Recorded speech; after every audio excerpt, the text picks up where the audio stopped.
Je vais vous présenter une vidéo qui a été éditée par Un jour, une question. Pourquoi les migrants restent à Calais? Les migrants restent à Calais car c'est le seul moyen pour eux de rejoindre le Royaume-Uni où ils pensent trouver du travail.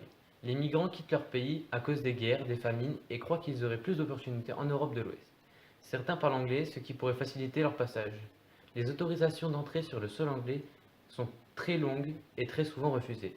Plusieurs centaines de migrants tentent de monter dans des trains, des bateaux ou des camions pour rejoindre les terres anglaises. Mais malheureusement, beaucoup échouent. La population de migrants a doublé ces dernières années, de 3 000 à 6 000 migrants depuis 1990.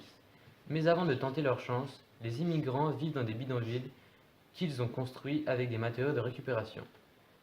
Il y a très peu d'hygiène dans ces camps et peuvent patienter plusieurs heures pour avoir de l'eau ou de la nourriture. Ce bidonville est surnommé la jungle de Calais.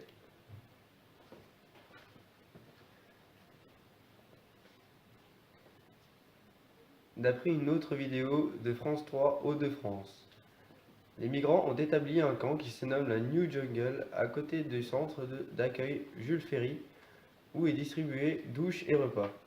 Ce camp est situé près du port et de la voie qu'utilisent les camions de transport.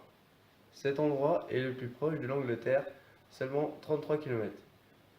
La France a construit des grillages pour limiter le nombre d'intrusions dans les camions. L'Eurotunnel est difficile à sécuriser, ainsi que l'autoroute A16 car les migrants la traversent à pied, ce qui est très dangereux pour les migrants ainsi que pour les automobilistes. Le centre de Sangatte a été un centre de migrants qui a fermé en 2002 et contenait plus de 1600 migrants. Je vais vous présenter la dernière vidéo éditée par l'AFP. La New Jungle est constituée de 14 hectares de landes et de zones industrielles. Elle est entourée par des grilles et des barbelés construits en 2016. Au début du printemps 2016, il y a eu l'évacuation des squats et d'anciens campements.